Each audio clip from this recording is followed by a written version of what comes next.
Hello. അതെ, ഞാനിന്ന് വന്നിരിക്കുന്നത് ഡേ 16 അപ്പോൾ ഡേ 1 മുതൽ 15 വരെയും പ്രാക്ടീസ് ചെയ്തിട്ടില്ലാത്ത ആരെങ്കിലും ഉണ്ടെങ്കിൽ ഈ വീഡിയോ കഴിഞ്ഞിട്ട് പതുക്കെ സമയത്തിനനുസരിച്ച് ഓരോന്നായിട്ടൊന്ന് കണ്ടു തീർത്തിട്ട് കമൻറ്റ് ബോക്സിൽ രേഖപ്പെടുത്താം. നിങ്ങൾക്ക് വല്ല വ്യത്യാസമുണ്ടോ അത് ചെയ്യുമ്പോൾ എന്താണെന്നുണ്ടെങ്കിലും നിങ്ങളതൊന്ന് രേഖപ്പെടുത്താം. ഓക്കെ. അപ്പോൾ നമുക്കിന്ന് പറയാൻ പോകുന്നത് ഡേ 16 അപ്പോൾ ഡേ 15 വരെ പ്ലേലിസ്റ്റിലുണ്ട്, നോക്കിക്കാണാം കേട്ടോ. അപ്പോൾ ഞാൻ എന്നെ പരിചയപ്പെടുത്തുന്നു. എൻ്റെ പേര് സഫിയ ഷെഫീഖ്. ഏകദേശം ഒരു 3 ആഴ്ചയോളടുത്ത് ഇങ്ങനെ യൂട്യൂബിൽ വീഡിയോസൊക്കെ ഇട്ട് വരികയാണ്. അപ്പോൾ ഡേ 16 എന്ന് പറയുന്നത് magic and miracle in health, അതായത് നമ്മൾ നമ്മുടെ ആരോഗ്യത്തിലെ അത്ഭുതങ്ങളിൽ കാണും.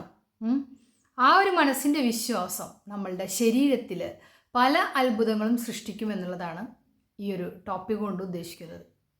അതായത് നമ്മളുടെ ആരോഗ്യത്തിൽ നമ്മളൊരു വിശ്വാസം അർപ്പിച്ച് കഴിഞ്ഞിട്ടുണ്ടെങ്കിൽ ആ മനസ്സിൻ്റെ വിശ്വാസം നമുക്ക് പല തരത്തിലുള്ള, നമുക്കിപ്പോൾ ഒരു രോഗാവസ്ഥയിലാണെന്ന് വെച്ചിട്ടുണ്ടെങ്കിൽ ആ രോഗം മാറ്റിയെടുക്കാനൊക്കെ നമ്മളുടെ മനസ്സിൻ്റെ വിശ്വാസം കൊണ്ട് സാധിക്കുമെന്നാണ് ഏകദേശം പറയുന്നത്. അപ്പോൾ നമുക്ക് നോക്കാം. അതായത് നമ്മൾ ഗ്രാറ്റിറ്റ്യൂഡ് പ്രാക്ടീസിലൂടെ നമുക്ക് ഒരുപാട് കാര്യങ്ങൾ നമുക്ക് നേടിയെടുക്കാൻ പറ്റുമെന്ന് പറഞ്ഞു. നമ്മൾ ജനിച്ചു കഴിഞ്ഞാൽ എന്തായാലും ഉറപ്പുള്ളൊരു കാര്യം എന്ന് പറഞ്ഞു കഴിഞ്ഞിട്ടുണ്ടെങ്കിൽ അതെന്താണ്? നമ്മളുടെ മരണമാണ്. ഈ ജനനത്തിനും മരണത്തിനും ഇടയ്ക്കുള്ളൊരു കാലം എന്ന് പറഞ്ഞു കഴിഞ്ഞിട്ടുണ്ടെങ്കിൽ നമുക്ക് സന്തോഷകരമായിട്ട് ജീവിക്കുക എന്നുള്ളതാണ് ഓരോ വ്യക്തിയുടെയും ഒരു ജന്മാവകാശം എന്ന് പറയുന്നത്. അപ്പോൾ നമ്മളെ സംബന്ധിച്ച് ഈ ടെൻഷൻ അടിച്ചും പേടിച്ചും ഓരോ ദിവസം തള്ളി നിൽക്കുന്നതിനേക്കാട്ടും പകരമായിട്ട് നമുക്കുള്ള കാര്യത്തിൽ ഓരോ ദിവസത്തിലും ഓരോ നിമിഷത്തിലും നമുക്ക് ഹാപ്പി ആയിട്ടിരിക്കാനൊന്ന് ശ്രമിക്കുന്നത് കൊണ്ടൊരു കുഴപ്പമില്ലല്ലോ. നമുക്ക് എന്തെങ്കിലും ഒരു അസുഖം വന്നു കഴിഞ്ഞിട്ടുണ്ടെങ്കിൽ നമുക്ക് ആങ്സൈറ്റി, ഡിപ്രഷൻ, ടെൻഷൻ, അങ്ങനെ പല കാര്യങ്ങളും നമുക്ക് വരുന്നുള്ളത് സത്യമാണ്. പക്ഷെ അത് വരാതിരിക്കാൻ വേണ്ടിയിട്ട് കുറച്ച് കാര്യങ്ങൾ നമുക്കൊന്ന് നോക്കാം. നമ്മളുടെ ശരീരവും ആരോഗ്യവും മനസ്സും ഒക്കെ എന്താണെന്നുള്ളത്. അപ്പോൾ ഒരു രോഗം വന്നു കഴിഞ്ഞിട്ടുണ്ടെങ്കിൽ നമ്മൾ വിഷമിച്ച് നമ്മൾ ദൈവത്തിനെ കുറ്റം പറയാതെയും നമ്മളുടെ ചുറ്റുപാടും നമ്മൾ ശപിക്കാതെയും ഒക്കെ ഇരുന്ന് കഴിഞ്ഞിട്ടുണ്ടെങ്കിൽ അപ്പോൾ നമുക്ക് എന്താണോ ഉള്ളത്, ഒരു പക്ഷെ നമ്മൾ ഒരു കണ്ണിനാണ് ഒരു കാഴ്ച കുറവെന്നുണ്ടെങ്കിൽ നമുക്ക് ഈ കൈ പ്രവർത്തിക്കുന്നുണ്ടെങ്കിൽ ആ കൈക്ക് നമ്മൾ എന്ത് ചെയ്യുക? ഗ്രാറ്റിറ്റ്യൂഡ് പറയണം എന്നുള്ളതാണ്. എല്ലാ അവയവത്തിൽ ഏതെങ്കിലും അവയവങ്ങളൊക്കെ നമുക്ക് ഒരു പ്രശ്നവും കൂടാതെ പ്രവർത്തിച്ചു കൊണ്ടിരിക്കുന്നുണ്ട് ഇല്ലേ? അപ്പം നമ്മൾ ആ പ്രവർത്തിച്ചു കൊണ്ടിരിക്കുന്ന അവയവത്തിന് നമ്മൾ നന്ദി പറയണം. ഇത്തിരി വേദന കൊണ്ട് പുളയുമ്പോഴൊക്കെ നമുക്ക് നന്ദി പറയാം എന്ന് പറഞ്ഞു കഴിഞ്ഞിട്ടുണ്ടെങ്കിൽ ഇത്തിരി ബുദ്ധിമുട്ടുള്ള കാര്യമാണ്. എങ്കിലും നമുക്ക് ചുറ്റുപാടും ആരാണ് നമ്മളെ സഹായിക്കുവാനുള്ളത് എങ്കിൽ അതിനെങ്കിലും നമ്മൾ നന്ദി പറയണം. നമുക്ക് വേദന കൊണ്ട് എടുത്ത് കഴിക്കാൻ പറ്റിയില്ലെങ്കിൽ ഒരുപക്ഷെ നമുക്ക് ഭക്ഷണം തരുന്നത് ആരായിരിക്കാം? ഒന്നില്ലെങ്കിൽ നമ്മളുടെ രക്ഷിതാക്കളായിരിക്കാം, അല്ലെങ്കിൽ നമ്മളുടെ പാർട്ട്ണറായിരിക്കാം, ആരെങ്കിലും ആയിരിക്കാം, അല്ലെങ്കിൽ സുഹൃത്തുക്കളായിരിക്കാം, അയൽവാസികളായിരിക്കാം. അങ്ങനെ ആരെങ്കിലുമൊക്കെ നമുക്ക് ആ ഭക്ഷണം എടുത്ത് തരാനുണ്ടെങ്കിൽ പോലും അതിനോട് നന്ദി പറയാം. നമുക്കത് കഴിക്കാൻ പറ്റുന്നുണ്ടല്ലോ, അതല്ലെങ്കിൽ നമുക്ക് ഇറക്കാൻ കഴിയുന്നുണ്ടല്ലോ, അതിന് നമ്മൾ നന്ദി പറഞ്ഞു കഴിഞ്ഞിട്ടുണ്ടെങ്കിൽ ആ നന്ദി പറയുന്നതിലൂടെ നമുക്ക് പല അത്ഭുതങ്ങളും ഓട്ടോമാറ്റിക്കലി നമ്മൾ എന്ത് ചെയ്യുക? നമുക്കൊരു എനർജി ഫീൽ ചെയ്ത് കഴിഞ്ഞിട്ടുണ്ടെങ്കിൽ പതുക്കെ നമുക്ക് അവിടെ നിന്ന് എഴുന്നേൽക്കാനും ബാക്കി കാര്യങ്ങൾ ചെയ്യാനുള്ളൊരു ശക്തി കിട്ടുന്നുള്ളതാണ്. അപ്പോൾ നമ്മൾ നിരന്തരം നമ്മൾക്ക് കിട്ടിയ ആരോഗ്യത്തിന് നമ്മൾ നന്ദി പറയാം. നമ്മളുടെ കണ്ണിന്, മൂക്കിന്, കൈക്ക്, കാലിന്, കിഡ്നിക്ക്, ഹാർട്ടിന്, എന്ത് തന്നെ ആയിക്കോട്ടെ. ഒരുപക്ഷെ നമ്മളുടെ അപ്പിയറൻസിന് തന്നെ നമ്മൾ കുറ്റം പറയും. എൻ്റെ കണ്ണ് ചെറുതാണ്, എൻ്റെ മൂക്കിൻ്റെ ഷേപ്പ് കറക്റ്റ് ഇതല്ല. അതായത് മറ്റുള്ളവരോട് പറഞ്ഞില്ലെങ്കിൽ പോലും നമ്മൾ കണ്ണാടിയിൽ നോക്കിയിട്ട് നമ്മൾ എന്ത് ചെയ്യുക? ഇത്ര പോരാ എന്നൊക്കെ ഒന്ന് പറഞ്ഞു കഴിഞ്ഞിട്ടുണ്ടെങ്കിൽ നമ്മളുടെ സൗന്ദര്യം ആക്ച്വലി കുറഞ്ഞുകൊണ്ടിരിക്കുന്നതുള്ളൂ. പക്ഷെ നേരെ മറിച്ച് നമ്മൾ പറയാണ് എത്ര മനോഹരമായിരിക്കുന്നു നമ്മളുടെ മുഖം എന്ന് നമുക്ക് സ്വയം പറഞ്ഞു കഴിഞ്ഞാൽ തന്നെ നമുക്ക് നമ്മളിൽ ഒരു ഭംഗി കാണാൻ പറ്റുന്നുള്ളതാണ്. പക്ഷെ ആ മിററിൽ നോക്കിയിട്ട് നമ്മൾ പറയാണ് അവിടെ ശരിയല്ല, ഇവിടെ ശരിയല്ല, ഇവിടെ ഇത്തിരി തടിച്ചിരിക്കുന്നു, ഇവിടെ ഇത്തിരി മെലിഞ്ഞിരിക്കുന്നു എന്ന് പറഞ്ഞു കഴിഞ്ഞിട്ടുണ്ടെങ്കിൽ നമുക്ക് മറ്റുള്ളവരുടെ മുഖത്ത് നോക്കാനും സംസാരിക്കാനുള്ള കോൺഫിഡൻസ് കുറയുന്നുള്ളതാണ്. ഒരാളുടെ സൗന്ദര്യം എന്ന് പറയുന്നത് അവർക്ക് ആരും തന്നെ സൗന്ദര്യം ഇല്ലാത്തതായിട്ടുള്ളതില്ല എന്നുള്ളതാണ് ശരി. ഓരോരുത്തർക്കും അവരുടേതായ ഒരു സൗന്ദര്യമുണ്ട്. ഒരാൾക്കാർ ബോഡി ഷേപ്പ് കറക്റ്റ് ആയിരിക്കാം, അതല്ലെങ്കിൽ അവരുടെ കളർ എല്ലാം ഒത്തിണങ്ങിയിട്ട് അവരുടെ ക്യാരക്ടർ ഒരു സുഖമില്ല എന്നുണ്ടെങ്കിൽ നമ്മൾ അവരെ ഭംഗിയായിട്ടും ഒരു സൗന്ദര്യമുള്ളതായിട്ട് നമുക്ക് തോന്നും? ഒരിക്കലും തോന്നില്ല. എനിക്ക് തോന്നാറില്ല കേട്ടോ. ഞാൻ ഒരു സൗന്ദര്യം എന്ന് പറയുമ്പോൾ എൻ്റെ മനസ്സിൽ എന്ന് വെച്ചിട്ടുണ്ടെങ്കിൽ അവരുടെ ക്യാരക്ടറും കൂടി മിക്സ് ചെയ്തിട്ട് വരുമ്പോഴാണ് അവർക്ക് സൗന്ദര്യം ഫീൽ ചെയ്യണത്. അല്ലാത്തവരെ നമുക്കങ്ങനെ ആ ഭംഗി എന്ന് പറയാൻ പറ്റില്ല. ഭംഗി ഉണ്ടായിരിക്കാം, പക്ഷെ നമുക്കതിൽ ആ ഭംഗി ആസ്വദിക്കാൻ നമുക്ക് സാധിക്കാറില്ല, അങ്ങനെയുള്ള ക്യാരക്ടർ മോശമായിട്ടുള്ളവരുടെ. അപ്പം നമ്മളുടെ സ്വഭാവത്തിൻ്റെയും നമ്മളുടെ സംസാര രീതിയും എല്ലാം ഒത്തിണങ്ങിയിട്ടാണ് ഒരാൾ സൗന്ദര്യം എന്ന് പറയുന്നത്. അപ്പം നമുക്ക് ആർക്കും തന്നെ സൗന്ദര്യം ഇല്ല എന്ന് ആരും വിചാരിക്കേണ്ട. ഒരാൾക്ക് ഇത്തിരി കളർ കുറവാണ്, ഒരാൾക്ക് ഇത്തിരി കളർ കൂടുതലാണ്, അതിലൊന്നും അർത്ഥമില്ല. ഓക്കെ, അപ്പം നിങ്ങൾക്ക് വേണ്ടത് ഒരു കോൺഫിഡൻസും ഞാൻ എത്ര മനോഹരിയായിരിക്കുന്നു അല്ലെങ്കിൽ ഞാൻ എത്ര സൗന്ദര്യവാനാണെന്നുള്ളൊരു തോന്നലും അതിനോടുള്ള ഒരു അൽഹംദുലില്ലാ അല്ലെങ്കിൽ ഒരു താങ്ക് യു, ആ ഗ്രാറ്റിറ്റ്യൂഡ് പറയുന്നതിലാണ് നമ്മളുടെ വിജയം എന്ന് പറയുന്നത്. അപ്പോൾ ആരും ഒരാളുടെ സൗന്ദര്യത്തെയും എന്താണോ ബോഡി പാർട്സ് ഒന്നിനെയും നമ്മൾ അവഗണിക്കേണ്ട. കൈ ഭംഗിയില്ലാത്തവരുണ്ടായിരിക്കാം, കാല് ഭംഗിയില്ലാത്തവരുണ്ടായിരിക്കാം, കണ്ണ് ഭംഗിയില്ലാത്ത, പക്ഷെ കാഴ്ചയ്ക്ക് കണ്ണുണ്ടല്ലോ. നമുക്ക് ഓരോ പ്രവൃത്തി ചെയ്യാനും എന്ത് ചെയ്യാനും നമുക്ക് കൈയുടെ ആവശ്യമുണ്ട്. ഈ ഹാൻഡുകൾ ഇല്ലെങ്കിൽ നമ്മളുടെ കാര്യം ഒന്ന് ആലോചിച്ച് നോക്കിയേ. ഒരടി വെക്കണം എന്നുണ്ടെങ്കിൽ കാലുകൾ വേണം നമുക്ക്. ഇനി മുട്ടുവേദന, അങ്ങനെ പലതരം സംഭവങ്ങൾ വന്ന് വേദനകളായിക്കോട്ടെ, എല്ലാത്തിനും അതിനുള്ള സംവിധാനങ്ങൾ ഇന്നുണ്ട്. ഈ വേദനകളെ മാറ്റാനും കറക്റ്റ് നമുക്കൊരു ഡോക്ടറുടെ അടുത്ത് പോയിട്ട് അത് കറക്റ്റ് സമയത്ത് ചികിത്സിച്ച് ഭേദമാക്കി അതിനുപോലും നമുക്കൊരു ഗ്രാറ്റിറ്റ്യൂഡ് പറയാം. ഒരു മെഡിസിൻ കഴിച്ചാൽ ഭേദമാവുന്ന രോഗങ്ങളാണ് ഇന്നിപ്പോൾ എല്ലാം നമ്മളുടെ ഈ ലോകത്ത് പലതരം കണ്ടുപിടുത്തങ്ങളിൽ എല്ലാ രോഗങ്ങൾക്കുള്ള മരുന്ന് ഇന്നിപ്പോൾ ലഭ്യമാണ്. അപ്പോൾ അത് കഴിച്ചിട്ട് നമുക്ക് ആരോഗ്യവാനായിട്ടോ ആരോഗ്യവതിയായിട്ടോ നമുക്ക് നടക്കാൻ കഴിയുന്നതിന് നമ്മൾ നന്ദി പറയാം. ആരെങ്കിലും നടക്കാൻ സാധിക്കാതിരുന്ന് കഴിഞ്ഞിട്ടുണ്ടെങ്കിൽ അവർ നടക്കുന്നതായിട്ടും ഓടുന്നതായിട്ടും ചാടുന്നതായിട്ടും ഒക്കെ ഒന്ന് വിഷ്വലൈസ് ചെയ്യുക എന്നുള്ളതാണ് വേണ്ടത്. അല്ലാതെ എനിക്ക് ഈ അവസ്ഥ വന്നല്ലോ എന്നുള്ളത് നമുക്ക് എഴുന്നേൽക്കാൻ പറ്റും. അങ്ങനെ ദൈവം ഒരാളെയും എന്നും ദുരിതത്തിൽക്കൊന്നും സൃഷ്ടിച്ചിട്ടുണ്ടാവില്ല. അങ്ങനെ ഒരു തോന്നലും വേണ്ട. ദൈവത്തിൻ്റെ കണ്ണിൽ എല്ലാവരും സമന്മാരാണ്. പണക്കാരോ പാവപ്പെട്ടവരോ സൗന്ദര്യമുള്ളവനോ ഇല്ലാത്തവനോ അങ്ങനെയൊന്നുമില്ല, എല്ലാവരും സമന്മാരാണ്. അപ്പം എല്ലാവർക്കും ഒരു കാലത്തും ഒരുപോലെ ദുരിതം തരില്ല എന്നുള്ളത് തന്നെയാണ് സത്യം. അപ്പോൾ നമ്മളുടെ വിശ്വാസത്തെ മുറുകെ പിടിക്കുക. ഓക്കെ, അപ്പോൾ നമ്മൾ വേദന കൊണ്ട് പുളയുമ്പോൾ പോലും നമ്മൾ എന്ത് ചെയ്യണം? നമുക്ക് അപ്പോൾ കിട്ടിയ സൗഭാഗ്യത്തിന് നമ്മൾ ഗ്രാറ്റിറ്റ്യൂഡ് പറയാമെന്നുള്ളതാണ്. പിന്നെ ഇന്ന് നമുക്ക് ഒരു 3 ആക്ടിവിറ്റി ഞാൻ പറഞ്ഞു തരുന്നുണ്ട്. ആ 3 ആക്ടിവിറ്റി നിങ്ങൾ തീർച്ചയായിട്ടും ഇന്നിപ്പോൾ തന്നെ ഈ വീഡിയോ കണ്ട വഴിക്ക് തന്നെ നിങ്ങളൊന്ന് പ്രാക്ടീസ് ചെയ്യാം. വളരെ ഈസി ആയിട്ടുള്ളതാണ്, നമുക്ക് അത്യാവശ്യം സന്തോഷം തരുന്നുള്ളതാണ് ഈ പ്രാക്ടീസ് എന്ന് പറയുന്നത്. അതായത് നമ്മളുടെ കഴിഞ്ഞ കാലം, അതായത് നമ്മളുടെ കൗമാരം, 10 വയസ്സ് 8 വയസ്സ് 13 വയസ്സ് എന്നൊക്കെ പറയുന്ന ഒരു പ്രായമില്ലേ, എല്ലാവർക്കും ഇഷ്ടപ്പെടുന്ന ഒരു പ്രായമാണ്. അത് ആലോചിച്ച് കഴിഞ്ഞിട്ടുണ്ടെങ്കിൽ അപ്പോൾ നമ്മൾ ചാടിയത് ഓടിയത്, അന്ന് ചാടാത്തവർ ഓടാത്തവരായിട്ട് ആരെങ്കിലും ഉണ്ട്? ആരും ഇല്ലാന്നാണ് എൻ്റെ ഒരു വിശ്വാസം. അപ്പോൾ ചാടിയത് ഓടിയത് നീന്തിയത്, അതായത് ഒരു 10 30 35 വർഷം മുമ്പ് എന്നെ കാണുന്ന, അതായത് ഏകദേശം എൻ്റെ ഏജുള്ളവർക്ക് അന്ന് നീന്തി തുടിച്ചിട്ടുണ്ടാവും. അന്ന് ഒട്ടുമിക്ക വീടുകളിലും കുളമൊക്കെ ഉള്ള വീടുകളാണ്. ഞാൻ അത്യാവശ്യം സാധാരണക്കാർ, ടൗണിൽ അങ്ങനെ ജീവിക്കുന്നവരൊന്നല്ല, സാധാരണക്കാരായിട്ടുള്ള ആളുകൾ നാട്ടിൻ പ്രദേശങ്ങളിലൊക്കെ എല്ലാ വീടുകളിലും കുളമൊക്കെ ഉണ്ടായിരുന്നു. അപ്പോൾ ഒക്കെ നമ്മൾ കുളത്തിൽ നീന്തി തുടിച്ച് ആർമാദിച്ചിട്ടുള്ളൊരു പ്രായം ഉണ്ടായിരുന്നു നമുക്ക്. പിന്നെ സൈക്കിൾ ചവിട്ടിയത്, അതൊക്കെ എന്തൊരു മനോഹരമായിട്ടുള്ള കാലമായിരുന്നു. നമ്മളാരും നിർബന്ധിച്ചിട്ടൊന്നുമല്ല സൈക്കിൾ ഓട്ടാൻ പഠിപ്പിച്ചിട്ടുള്ളത്.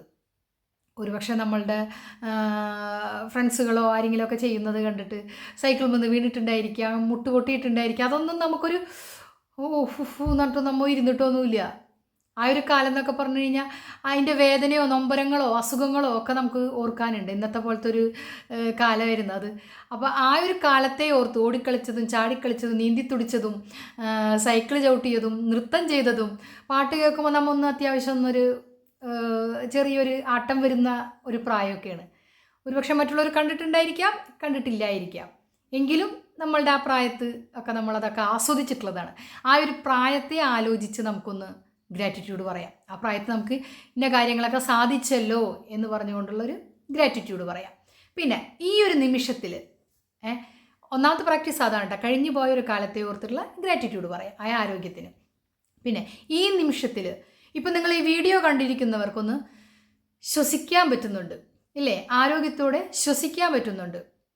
ഈ മൊബൈലിൽ ഈ വീഡിയോ കാണാൻ പറ്റുന്നുണ്ട്, ഈ കണ്ണുകൊണ്ട് കാണാൻ പറ്റുന്നുണ്ട്. പിന്നെ ഈ ചെവി കൊണ്ട് എൻ്റെ ഈ വോയിസ് കേൾക്കാൻ പറ്റുന്നുണ്ട് ഇല്ലേ. നമ്മളുടെ കിഡ്നി പ്രവർത്തിച്ചു കൊണ്ടിരിക്കുന്നുണ്ട്, ഹാർട്ട് ഇടിച്ചുകൊണ്ടിരിക്കുന്നുണ്ട്, പിന്നെ വിരലുകൾ ചലിച്ചു കൊണ്ടിരിക്കുന്നുണ്ട് ഇല്ലേ. അതിനെല്ലാം നമുക്ക് ഇത്രയൊക്കെ കഴിയാത്തവരായിട്ട് ആരുമില്ല എൻ്റെ ഈ വീഡിയോ കാണുന്നവർ. അതിനെല്ലാത്തിനും നിങ്ങൾ ഇപ്പോൾ തന്നെ ഒരു അൽഹംദുലില്ലാ ഓർ താങ്ക് യു എന്തു തന്നെയായാലും നിങ്ങളൊരു ഗ്രാറ്റിറ്റ്യൂഡ് പറയുക എന്നുള്ളതാണ്. പറ്റുമെങ്കിൽ എഴുതി കഴിഞ്ഞാൽ പറയണ്ട, ഒരു കുറച്ചും കൂടി ഒരു ലാവിഷായ കാര്യങ്ങളൊക്കെ, പക്ഷേ പറയുകയെങ്കിലും ചെയ്ത് മിനിമം അത് മനസ്സിലൊരു 10 കാര്യത്തിനെങ്കിലും നിങ്ങളൊന്ന് ഗ്രാറ്റിറ്റ്യൂഡ് പറയാം.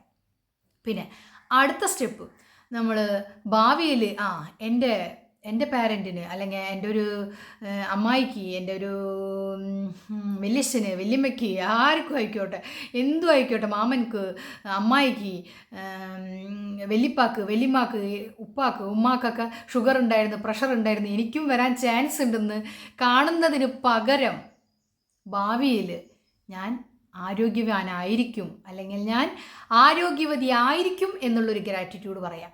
വിഷ്വലൈസേഷൻ മുഴുവനും നിങ്ങൾ എന്തായിരിക്കുക, നമ്മൾ ഹെൽത്തി ആയിട്ട് നമ്മൾ ഓടിച്ചാടി 90 വയസ്സായാലും 100 വയസ്സായാലും നമ്മൾ വടിയൊന്നും കുത്തിപ്പിടിച്ച് നടക്കാതെ ഈസി ആയിട്ട് മൂവ് ചെയ്ത് പോകുന്ന രീതിയിലും ബാക്കി എല്ലാ കാര്യങ്ങളും നമുക്ക് നമ്മളുടെ നെക്സ്റ്റ് ജനറേഷൻ എല്ലാം നമ്മളൊരു മാതൃകയായിട്ട് നിന്ന് കൊടുക്കുന്നതായിട്ടൊക്കെ ഒന്ന് വിഷ്വലൈസ് ചെയ്യുക. എന്ത് ഭംഗിയുള്ളതായിരിക്കും. നേരെ മറിച്ച് എനിക്ക് പ്രായമാകുമ്പോൾ എൻ്റെ പാരമ്പര്യം അനുസരിച്ച് എൻ്റെ യൂട്രസ് അങ്ങനെ ആയിരിക്കും, എൻ്റെ ബന്ധുവിന് ഇങ്ങനെയായിരുന്നു, എൻ്റെ അമ്മയ്ക്ക് ഇങ്ങനെയായിരുന്നു, എൻ്റെ മുടിയില്ലായിരിക്കാം, അതായിരിക്കും എൻ്റെ ഭാവി എന്ന് പറഞ്ഞുകൊണ്ടിരിക്കുന്നതിന് പകരം നമ്മൾ വിഷ്വലൈസ് ചെയ്യേണ്ട ഒരു കാര്യം എന്ന് വെച്ച് കഴിഞ്ഞിട്ടുണ്ടെങ്കിൽ ഞാൻ ആരോഗ്യവതി ആയിരിക്കും ഓർ ആരോഗ്യവാനായിരിക്കുമെന്ന് വിഷ്വലൈസ് ചെയ്യുക. അതും ചെയ്യാൻ ഒരു ബുദ്ധിമുട്ടില്ല. അപ്പോൾ നിങ്ങൾ എൻ്റെ വീഡിയോ കേൾക്കുമ്പോൾ ഈ 3 പ്രാക്ടീസും ഇപ്പോൾ തന്നെ ചെയ്യുക. ഈ വീഡിയോ കണ്ടുകൊണ്ടിരിക്കില്ല ചെയ്യുക, അത് അവസാനിപ്പിച്ചതിന് ശേഷം ചെയ്യുക.